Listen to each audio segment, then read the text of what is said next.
አባታችን አቡነ ሕርያቆስ የሀዲያ ስልጤና የአዲስ አበባ ሀገረ ስብከት ሊቀ ጳጳስ አባቶች እዚህ ያላችሁ፣ ነፃነት በጣም ፈጣን ልጅ ነው። አእምሮ ፈጣን ነው፣ አንደበቱ ፈጣን ነው፣ ህይወቱም ፈጠነ፣ ጉዞውም ፈጠነ። ልጅ ሆኜ ነው የማውቀው። ፒያሳ 10 ቀበሌ የሚባል አዳራሽ ውስጥ በልጅነት አብረን እንሰራ ነበረ። ያን ጊዜ ጀምሮ አእምሮና አንደበቱ የሰመረለት ሰው ነው። ይሄ ስምረት ደግሞ ለሁሉም ሰው ትርፍ የሚሰጥ ዋጋ የሚሰጥ ፍሬ ያለው ልጅ ነበር። ከዛም በኋላም ዩኒቨርሲቲ ሆኜ አግኝቼ አውቃለሁ። እንግዲህ አውቃለሁ ማለት ነበር ማለት ብዙ ጥቅም የለውም። ጥቅም ያለው ከነፃነት ምን እንማራለን፣ ነፃነት ምን ሰጥቶን ሄደ፣ ምን አድርጎልን ሄደ የሚለው ነው። ነፃነት በዚህ በፍጥነት በአጭር ጊዜ በሁላችንም አእምሮ ውስጥ የጋራ የሆነ ምስል ሰርቶልናል። በሰሜን ብንሆን፣ በደቡብ ብንሆን፣ በምስራቅ ብንሆን፣ በምዕራብ ብንሆን፣ በመሃል ብንሆን፣ ከሀገር ውጭም በስደት በሀዘን በሀገር ናፍቆት ብንሆን የዚህ ልጅ አንደበት፣ የዚህ ልጅ አእምሮ፣ የዚህ ልጅ ፈጠራ አንድ የኢትዮጵያ ሀሳብ ኢትዮጵያዊ መሆናችንን የቤተሰብ ፍቅር ያለን ምንዋደድ ፈገግ የምንል መሆናችንን አሳይቶናል። ነፃነት ቅድም መጋቢ አዲስ እንዳሉት የቀልድ ሰው አይደለም፣ የዋዛ ፈዛዛ ሰው አይደለም። በቀልድ በኮሜዲ ውስጥ የአእምሮ ምጥቀት አለ። ወንድሞች፣ እህቶች፣ አባቶች፣ አእምሮ ያልመጠቀ ሰው ሰውን ማሳቃች ከሁላችን የመጠቀ ሲሆን ነው ሰው እኛን ኮርኩሮ አሃ በቃ እንዲህ ነው አስብሎ ሊያመጣው የሚችለው። የዚህ ልጅ የአእምሮ ምጥቀት ብዙ ሲነገር ስለማልሰማ መመስከር ያስፈልጋል። ይሄን የሰጠውን ፈጣሪ ማመስገን ያስፈልጋል። ሌሎችም ልጆች ይህንን እንዲሰጥልን፣ እሱንም ነፍሱን እንዲምርልን፣ በደጋጎቹ ጎን እንዲያስቀምጥልን ሁልጊዜም ማሰብ፣ መጸለይ፣ መለመን ይኖርብናል። እዚህ ያሉት ባለቤቱ፣ ልጆቹ የእኛን ፍቅር ይፈልጋሉ። ሁልጊዜም ከያንያን ህይወታችን አነስ ያለ በልመናና በሰው ፊት ላይ የሚታይ የሚሰጣ መሆኑ ብቻ አይደለም። ፍቅር እንፈልጋለን፣ ማስታወስ እንፈልጋለን። እነሱ ውጭ ቢኖሩ በሰው ሀገር ናቸውና ባዕድነት እንዳይሰማቸው ባይቸግራቸውም አይዟችሁ፣ የምንወደው ልጅ ልጆች ናቸው፣ የምንወደው ልጅ ባለቤት ነሽ እህታችን፣ እግዚአብሔር ያጽናችሁ፣ አይዟችሁ ማለት ይኖርብናል። በባህልና ስፖርት ሚኒስቴር ስም በጣም ጥልቅ ሐዘናችንን እንገልጻለን።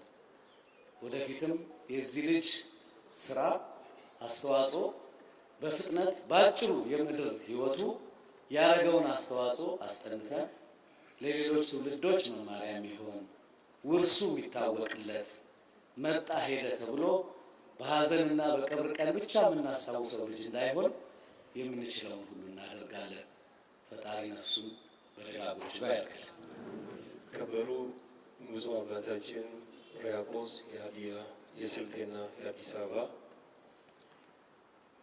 ሊቀ ጳጳስ፣ እንዲሁም የተከበራችሁ የቤተ ክርስቲያን ከፍተኛ አመራሮች፣ የሃይማኖት አባቶች፣ ካህናቶች፣ ምዕመናኖች፣ እንዲሁም ወንድሜ ነቢዩ የባህልና ቱሪዝም ሚኒስትር ዴኤታ፣ ለዚህ ሐዘን የደረሰባችሁ በተለይ ለቤተሰቦቹ ለባለቤቱና ለልጆቻቸው ፈጣሪ መጽናናቱን እንዲሰጣችሁ እመኝላቸዋለሁ። እንዲሁም የስራ ባልደረቦቹ በተለይ ነዚያው ከድሬዳዋ ጋር ምን ያገናኘዋል ልትሉ ትችላላችሁ። ነፃነት ገደብ የለውም፣ አካባቢ የለውም፣ መንደር የለውም፣ ብሔር የለውም። ከሁሉም ጋራ ስቆ ተደስቶ መጫወት የሚፈልግ ነው። በዓላቶች ሲደርሱ እንኳን አደረሰ አደረሰ እንኳን አደረሰን እንባባላለን። ግን ለዛሬ ጥምቀት እሱ ባይኖርም ለቤተሰቦቹ ለጥምቀቱ በዓል እንኳን በሰላም አደረሳችሁ በሱ ፋንታ ለማለት እፈልጋለሁ። በተለይ ሰው ይፈጠራል፣ ይወለዳል፣ ያድጋል፣ ያልፋል። ልንማር የሚገባው እዚች ሀገር ሁላችንም ከኛም አልፋ ለሌሎች የምትተርፍ ሀገር ናት። ግን በሕይወት እያለን እንገፋፋለን፣ እንሰዳደባለን፣ እንጣላለን እና ሰው እንዲጣላ እንዲገዳደል እናደርጋለን። ይሄ ለማንም አይበጅም። የሚበጀው ግን ሰው ለመቅበር ወንድም ሲሞት የማትፈልገው ነገር ለሌላው ደግሞ ግን መመኘት ጥሩ አይደለም። ለራስ የምጠላው ለወንድምህ መጥላት አለብን። ለራስ የምትወደው ለወንድምህ ደግሞ መውደድ ያስፈልጋል። ለመቅበር እንደዚህ የምንገፋፋው በሕይወት ላይ ያለን ደግሞ በዚህ ልክ ብንደጋገፍ የት በደረስን ነበር የሚል ነገር አለኝ። ምናልባት በሕይወት እያለን ምላስና ጥርስም ይጋጫል፣ ይደማማል። ግን አተፋውም የራስ ደም ስለሆነ ትውጠዋለህ። የወንድምህንም ችግር በዛ መልክ መዋጥ ስለሚያስፈልግ ማለት ነው።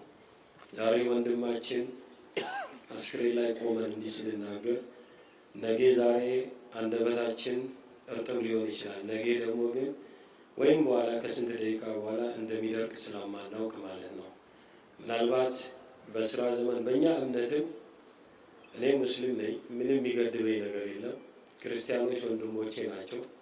ያለን ማህበራዊ ችግር ግን አብረን ማሳለፍ ነው። የተማርንበትም እንደዛ ነው። አንዱን ጠልተን አንዱ የምትወደው ነገር ስለሌለ ማለት ነው።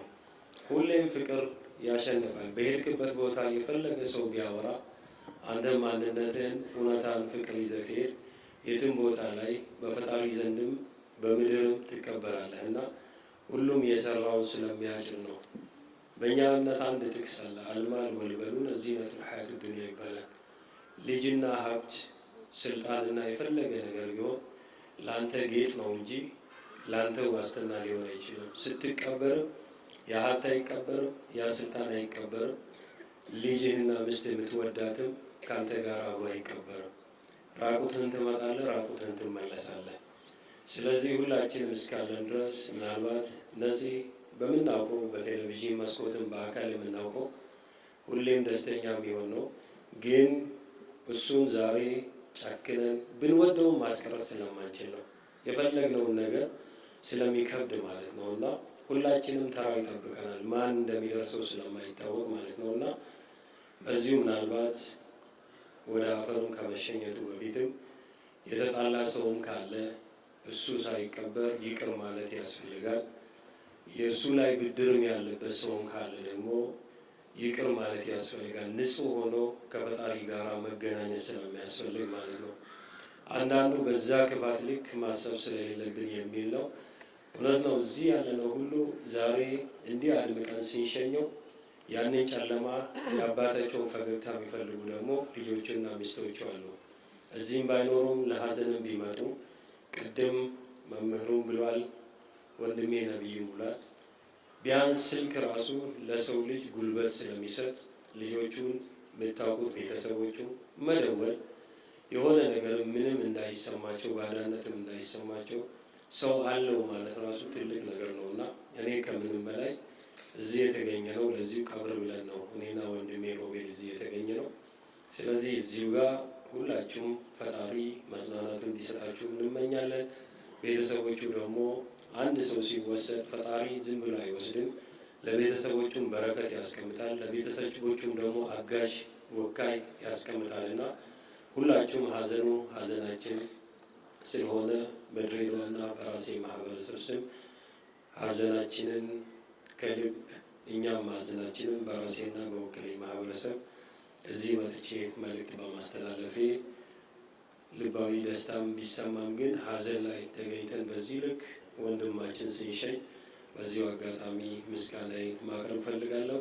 እዚህም ደግሞ ፍታት የምታደርጉ ወንድሞቼም ሁሉ ፈጣሪ አሁንም በረከትና እድሜና ጤና ይጨምርላችሁ። ሁላችሁንም ደግሞ የስራ ባልደረቦች፣ የኢቢኤስ ጋዜጠኞች በተለይ ሁላችሁም እንደ ወላጅ እንደ ቤተሰብ ስለሆናችሁ ከምንም በላይ ደግሞ እናንተም ስለተለያችሁ ቢሆንም ያው ሁሌ በፕሮግራሙ በተለያዩ ስለምናስታውሳቸው እናንተንም መጽናናት እመኝላችኋለሁ። እዚህ የመጣችሁት ሁላችሁ የክርስትና እምነት ተከታዮች ያው ዛሬ ከተራም ስለሆነ ቅድም ብለዋል መምህሩ በጊዜው ሁሉም ወደ ስራው በዓሉን ለማክበርም ስለሚሄድ ደስታም በዓልም እንደዛው ነው ማወቅ ስላለብን ነው። ድንኳን የሸራ ድንኳን ታውቃላችሁ አይደል? ሀዘን አንዴ ይጨፈርበታል፣ አንዴ ይለቀስበታል፣ ግን አይቀየርም። እንደዛ ነው። ይሄ ምድር ላይ ትደሰታለህ። ሰው ልጅ ሲወለድም ለምንድን ነው የሚያለቅሰው? እቺ መከራ ሀገር ላይ መጥቻለሁ፣ ፈተና ሀገር መጥቻለሁ ብሎ ጠባብ መሆኗን ስለሚያውቅ ነው የሚያለቅሰው። ሰው ሲወለድ ያለቅሳል፣ ሲሞትም ያለቅሳል። ስለዚህ እቺ ምድር ለእኛም ለሁላችንም የምታስተምረን ነገር ስላለ ሁላችንም ባለን አቅም ሀብታሙ ፈጣሪ የሰጠውን ቆጥሮ አልሰጠውም፣ ድሃን እንዲያስተዳድርበት ነው። ስለዚህ አጠገቡ ያለ እሱ እየተደሰተ የሚሆን ከሆነ ያ ሰው ከሰውነት ያለፈ ነው። ስለዚህ ሁላችንም አንተ እየበላ ሌላው ጾመኛ ማድረስ የሌለበት አንተ ልጆችን እያለበስክ የሙታን ልጆች ደግሞ ግን የሰው ዓይን ሲያዩ ሲለምኑ ልብ ይሰብራል እና ሁላችሁም ከማንም በላይ ሩቅ ከመሄዳችሁ በፊት መስሪያ ቤታችሁ ውስጥ ያሉትን የጽዳት ሰራተኛ፣ ተላላኪ፣ ሹፌርም ቢሆን ልጆች ያላቸውም ከውጭ ሰው ከውጭ እንዲታይ መደገፍ ይፈልጋል። የቀኝ እጅ ሲሰጥ ግራ እጅ ማየት የለበትም ነው የሚለውና እኛ ሃይማኖት ሁላችንም በዚህ መልክ ብንደጋገፍ ብንረዳዳ ከዚህ የተሻለ ማምጣት እንችላለን ብዬ ነው ማስበው።